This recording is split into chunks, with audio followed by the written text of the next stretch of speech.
Bismillahirrahmanirrahim. Assalamualaikum warahmatullahi wabarakatuh. Alhamdulillahirabbil alamin. Segala puji bagi Allah Tuhan semesta alam. Shalawat dan salam atas baginda Muhammad Rasulullah sallallahu alaihi wasallam, keluarga dan para sahabatnya. Baik saudaraku yang dirahmati Allah, sekarang kita masuk kepada bagian 8. Semoga tayangan ini bisa menambah kemesraan kita kepada Allah Subhanahu wa taala. Kita ketahui bahwa di luar lingkungan kita sekarang sedang banyak terjadi huru-hara, ada yang bencana, ada yang demo, dan lain sebagainya. Oleh karena itu, saya mencoba untuk mengajak saudara sekalian untuk masuk ke dalam. Artinya kita merenungi jiwa kita merenungi asal muasal kita kenal dengan diri kita sendiri. Baik, langsung saja kita masuk kepada materi yang pertama, yakni halaman 68. Ada 3 paragraf, yang terakhir ini adalah puisi dari beliau, Maulana Rumi. Yang pertama, rasa sakit itulah yang membuat Maryam berangkat menuju pohon yang penuh berkah. Pohon yang mulanya begitu kering itu pun berubah menjadi subur dan berbuah. Ini poin yang saya garis bawahi. Raga kita bagaikan Maryam, dan kita semua memiliki seorang Isa dalam diri kita. Kalau kita merasakan sakit, maka Isa kita akan lahir. Namun, jika rasa sakit tidak kita rasakan, maka Isa akan kembali ke asalnya melalui jalan rahasia yang sama yang dilaluinya, membiarkan diri kita hampa tanpa ada yang kita dapatkan darinya.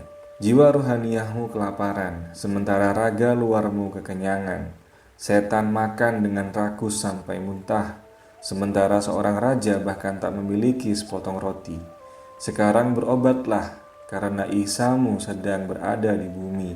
Ketika Isa telah kembali ke langit, maka semua harapan akan sirna.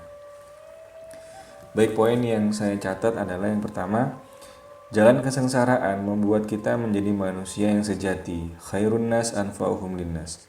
Artinya adalah di sini kitab ini menggambarkan bahwa diri kita ini bagaikan Siti Maryam. Siti Maryam itu adalah seorang wanita suci yang dia dapat anugerah oleh Allah Subhanahu wa taala bisa hamil, bisa mengandung seorang anak tanpa harus berhubungan dengan seorang laki-laki. Itu adalah sebuah anugerah yang sangat besar. Kemudian anugerah itu ada ujiannya. Jadi beliau diuji dengan mukjizat itu, baik ujian sosial, ujian mental, ujian dari keluarganya, ujian dari lingkungannya, dan sebagainya, difitnah macam-macam dan sebagainya. Tapi dengan ujian itu beliau bisa sabar, tabah, dan kuat imannya kepada Allah Subhanahu wa taala, sehingga beliau diberi kekuatan untuk bisa melewati itu semua.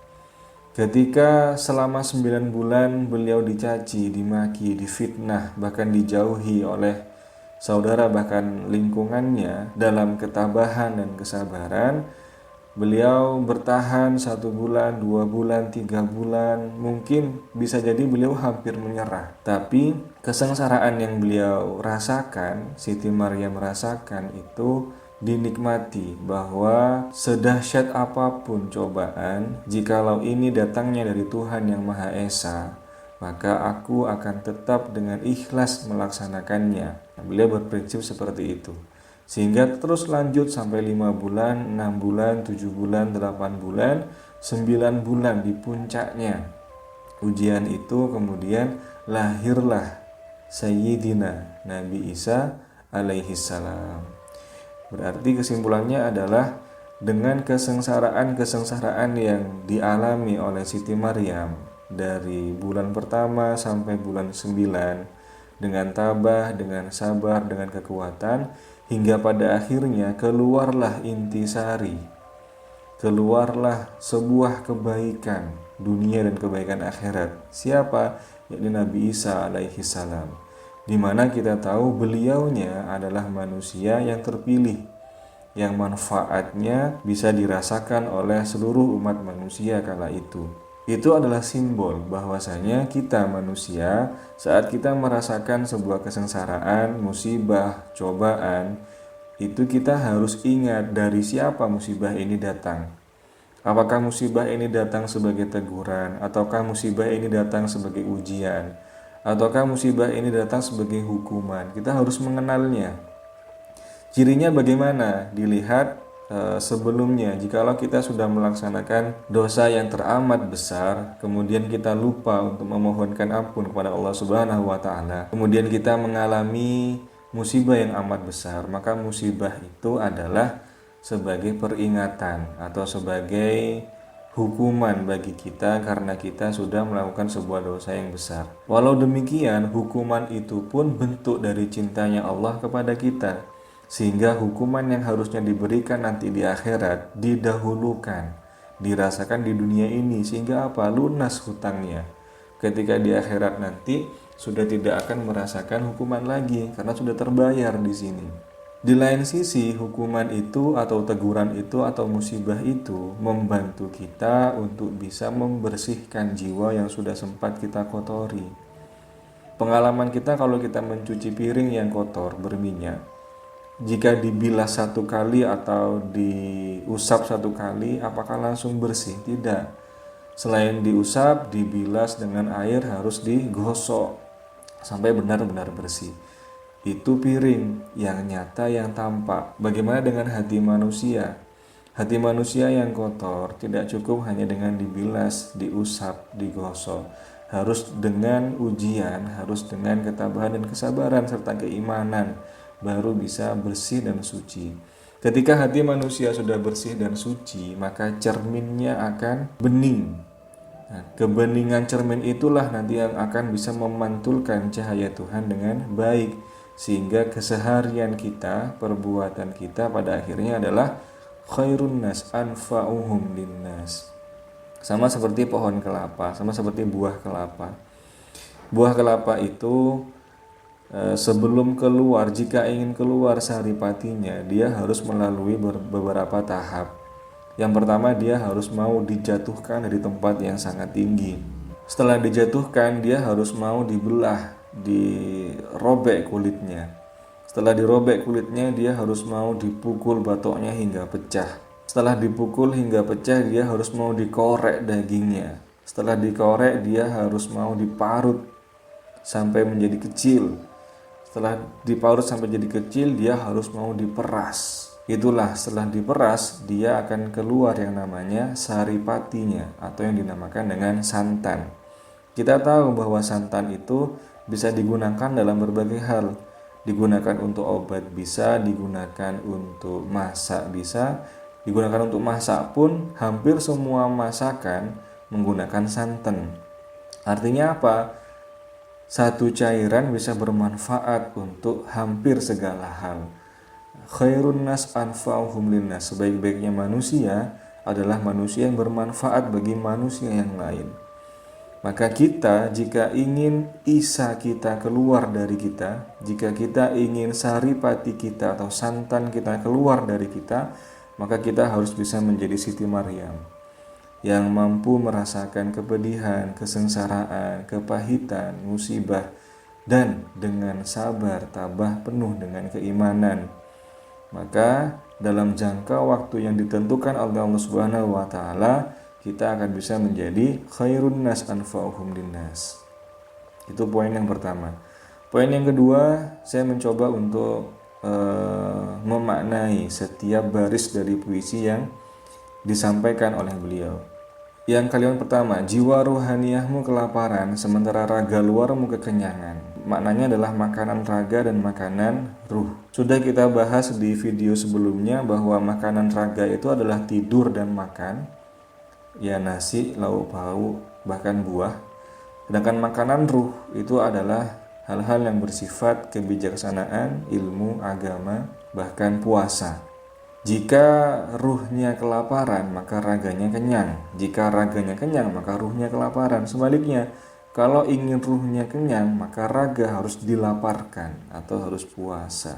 Setan makan dengan rakus sampai muntah. Pernah ada hadis menyampaikan bahwa setan itu masuk ke dalam tubuh manusia melalui atau mengalir dengan bersamaan dengan aliran darah.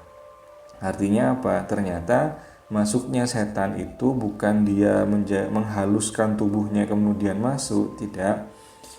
Karena tubuh manusia ini dilindungi oleh Allah Subhanahu wa taala dengan cahaya-cahaya, dengan para malaikatnya, sehingga setan tidak bisa masuk kecuali bagi orang-orang yang jarang sholat, orang-orang yang jarang ngaji, jarang zikir, wirid, jarang beribadah, maka malaikat yang melindungi tubuhnya tidak kuat, sehingga jin mudah masuk.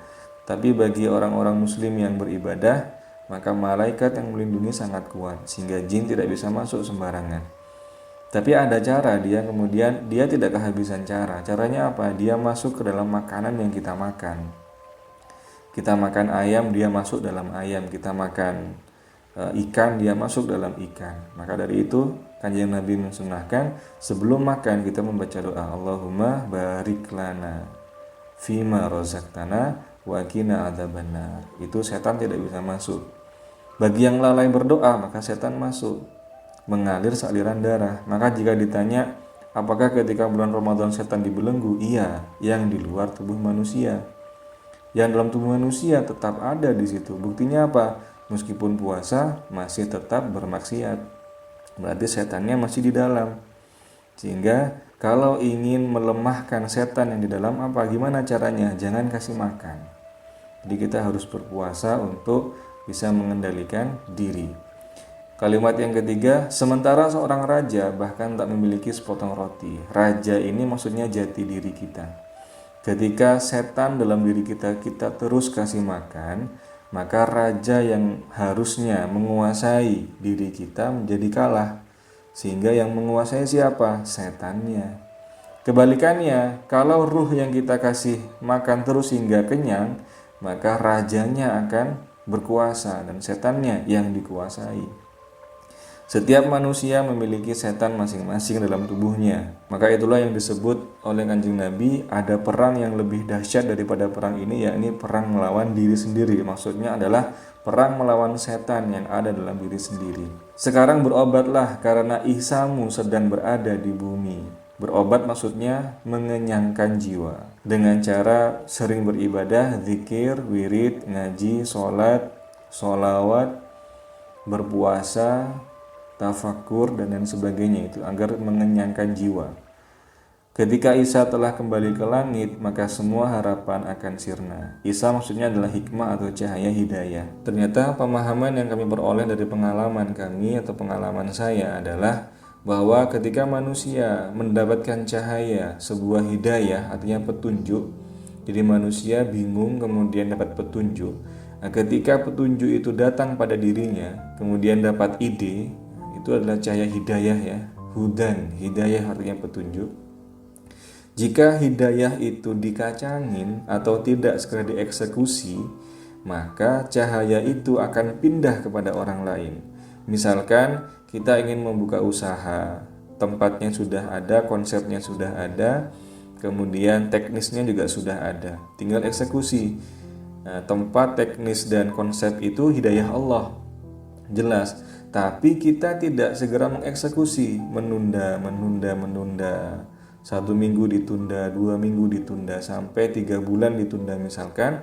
Maka hidayah itu nanti akan pindah kepada orang lain. Biasanya jangan kaget jika nanti kamu akan menemukan konsep yang ada di kepalamu itu dieksekusi oleh orang lain. Kamu lewat di tempat yang sudah kamu tentukan, kemudian di sana kamu melihat rombong atau melihat dagangan yang sesuai dengan konsepmu pertama kali. Nah, itu adalah hidayah yang semula ada pada dirimu, karena tidak segera dieksekusi, maka hidayah itu pindah kepada orang lain yang eksekusi. Mumpung isanya masih ada dalam diri kita berobatlah, mengenyangkan jiwa. Karena masalah menunda-nunda itu adalah bukan urusan jiwa, itu urusan akal. Banyak perhitungan, bahkan malas, itu urusan akal. Sehingga dengan kenyangnya jiwa, maka akalnya lemah. Ketika akalnya lemah, pokoknya yakin, yang penting yakin, berangkat. Yang penting yakin, eksekusi, seperti itu. Jadi jangan sampai ketika kita sudah punya konsep, langsung segera laksanakan. Halaman 72. Cinta akan tetap tinggal selama teguran terus berlangsung. Poinnya, teguran adalah satu di antara wujud cinta Tuhan kepada hambanya. Sama seperti kita punya anak atau kita punya murid. Ketika murid kita itu salah kemudian kita biarkan saja, itu bukti bahwa kita tidak mencintainya. Kita membiarkan dia salah. Kita membiarkan dia hidup atau dia tumbuh dalam kesalahan. Maka kita termasuk guru yang cuek, guru yang tidak sayang kepada muridnya. Beda ceritanya jika kita punya murid yang melakukan sebuah kesalahan, kemudian kita tegur, "Nak, jangan seperti ini. Nah, ini yang betul." Itu adalah wujud dari kasih dan sayang kita atau cinta kita kepada dia. Seperti itulah Allah. Jika ada hamba yang dia cintai, kemudian melakukan sebuah kesalahan, maka langsung ditegur. Nah, jika kita ingin tahu bagaimana hubungan kedekatan manusia dengan hambanya, mudah. Dilihat saja ketika ada orang yang dia melakukan salah kemudian dia mendapatkan teguran atau peringatan dari Allah langsung, maka orang itu semakin dekat dengan Allah Subhanahu wa taala. Tapi ketika ada orang yang melakukan kesalahan kemudian sama Allah tidak ditegur-tegur, nah berarti hubungannya dengan Tuhan renggang. Berarti Tuhan membiarkan dia dalam kesalahan, tidak segera ditegur. Orang-orang yang soleh itu ketika melakukan kesalahan saat ini biasanya langsung ditegur saat ini. Misalkan dalam perjalanan, dalam mobil, kemudian ini pengalamannya karib saya. Jadi beliau seorang alim, dalam perjalanan dalam mobil, kemudian dia cerita. Jadi ketika pikirannya itu sedang tidak baik, sedang negatif, entah itu memikirkan keburukan orang atau suudzon kepada orang, itu langsung kepalanya terbentur kaca mobil. Langsung seketika. Jadi itu merupakan bukti bahwa ketika seseorang yang dekat dengan Allah melakukan sebuah kesalahan, saat itu maka diperingatkannya saat itu juga. Nah, itu berarti dia semakin dekat dengan Allah Subhanahu wa taala. Yang kedua, seorang mukmin adalah cermin bagi mukmin lainnya. Oleh karena itu, selama kamu masih menemukan rasa sakit dan kekecewaan dalam dirimu, maka itu adalah bukti sayang dan cinta Allah padamu. Jika kamu melihat aib pada diri saudaramu, maka sejatinya aib yang kamu lihat itu adalah aibmu juga. Sufi sejati itu seperti sebuah cermin di mana di dalamnya kamu melihat gambarmu sendiri. Karena seorang mukmin adalah cermin bagi mukmin lainnya. Maka jikalau saya ini kemudian membuat sebuah tayangan video dan yang menonton saya adalah seorang mukmin, maka saya dan Anda sebenarnya satu. Saya adalah cermin Anda. Buktinya apa? Jikalau Anda melihat tayangan ini penuh dengan hikmah, penuh dengan kebijaksanaan, maka sebenarnya jiwa Anda penuh dengan kebijaksanaan. Hanya raga yang dikendalikan oleh akal lah yang membuat jiwa Anda terbatasi dengan kebijaksanaan itu. Jadi selalu ada peperangan dalam hati antara jiwa dan akal. Ketika jiwa itu mendambakan sebuah kebijaksanaan dan akal tidak ingin untuk dekat-dekat dengan itu, maka ada sebuah peperangan. Kadang-kadang jika jiwa yang menang, biasanya muncul keinginan ingin mendengarkan sebuah penjelasan tentang agama, ingin mendengarkan sebuah penjelasan tentang yang berkaitan dengan Allah dan Kanjeng Nabi dan seterusnya. Karena kita dengan orang lain itu cermin, termasuk juga saat kita melihat orang lain berbuat kesalahan. Jangan langsung kita kemudian suudzon. Di video sebelumnya sudah kita pelajari tentang law of attraction, bahwasanya semua kejadian di sekitar kita itu pusatnya adalah diri kita sendiri. Apakah ada pencurian atau ada perampokan, bahkan yang sadis begal atau ada kecelakaan, sebenarnya itu yang menarik adalah yang mewujudkan kejadian itu adalah diri kita sendiri. Kenapa? Karena itu kejadiannya ada di sekitar diri kita. Maka yang pertama kali dipikirkan adalah evaluasi mandiri. Aku telah berbuat apa? Apakah ada dosa yang belum aku mohonkan ampun? Atau jangan-jangan jika aku tidak punya uang nanti aku akan melakukan hal yang sama dengan itu dan lain sebagainya. Karena dia adalah cerminanku. Nah, jadi seperti itu. Jadi jangan langsung kita menjudge orang, jangan langsung kita menjudge murid-murid, murid ini nakal, murid ini bodoh, jangan. Karena jelas bahwa murid kita adalah gambaran gurunya. Seperti apa muridnya, ya seperti itu juga gurunya. Maka jika ingin memperbaiki murid, maka perbaiki akhlak gurunya dulu. Baik demikian, semoga ada manfaatnya dan semoga tayangan ini bisa menambah kemesraan kita kepada Allah Subhanahu wa taala. Jika ada pertanyaan bisa tulis di kolom komentar, kita akan bahas di video selanjutnya. Terima kasih banyak. Wassalamualaikum warahmatullahi wabarakatuh.